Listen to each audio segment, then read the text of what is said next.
I've read Richard Branson's book, actually. It's his latest book, and the one thing I took from it is he said whenever he goes into a new business, he has a mentor.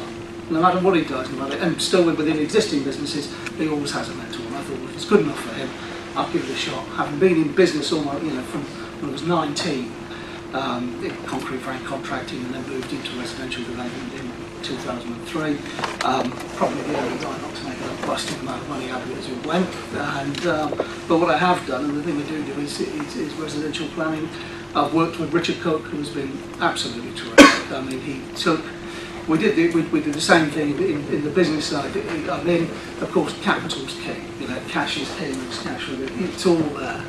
And what we've done is we decided to back what I do. And Richard stood it on his head, and he said, well, look, if the money's not going to come to you, how do we get the opportunities to deliver what you do well, which is 25 and none in terms of planning permissions? How do you get out there, and how do you get access to the property? I have two partners I work with who stand cash up for deals we do, and I take stakes in terms of what I deliver in terms of the planning uplift for it. Richard took it, and it was literally in January, February, he said, well, we just need to look at it differently. He said, you're going to go to high net worth individuals. He said they're going to take your trousers down. It's just the way it is. They're going to want more of that. So we looked, and we decided we're now looking out, and we're looking for individuals and working to get individuals and organisations who control property, who are sat on it, who have no debt against it. And therefore, when I come up and I say, well, I'll tell you what I'll do.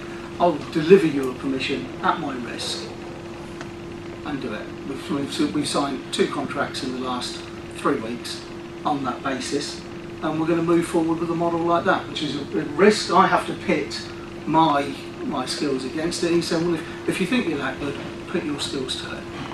Put your money on the line, deliver the planning permission, and then take the uplift from there. And that's what we're doing. But I'd have never seen that because I was only ever looking at it in one way. And yet, you look at it now, and it's such a simple thing. If that's what you say you do, go and deliver it. And go and sell yourself. And very unique. So and we got that came together literally over about 4 hours. And so we're now spending the time building the online presence and doing all of those sorts of things to get it properly out there.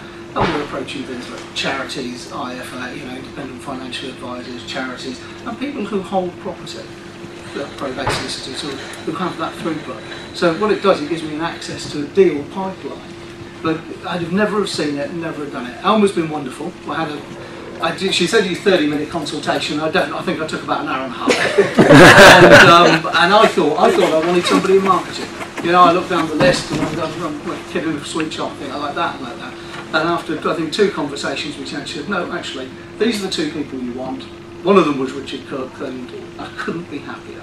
He's just has an insight into what I do, and he sold a property company, and so he just understands it and looks at it from a different way, and we've got lots more plans to go forward. So I am currently just about the happiest guy in the world.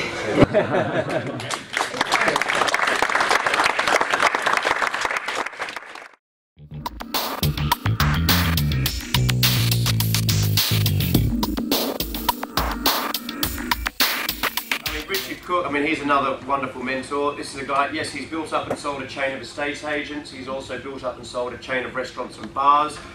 He brought the first check cashing business into Britain from America in the 80s. It was a very small one shop which he acquired and turned it into a franchise of 93 stores around the UK. Built that up and sold that to one of the big American competitors. And the 4th one was in publishing, a magazine publishing business which he's built up and sold. So 4 different companies over 3 different recessions, and just a down-to-earth lovely guy.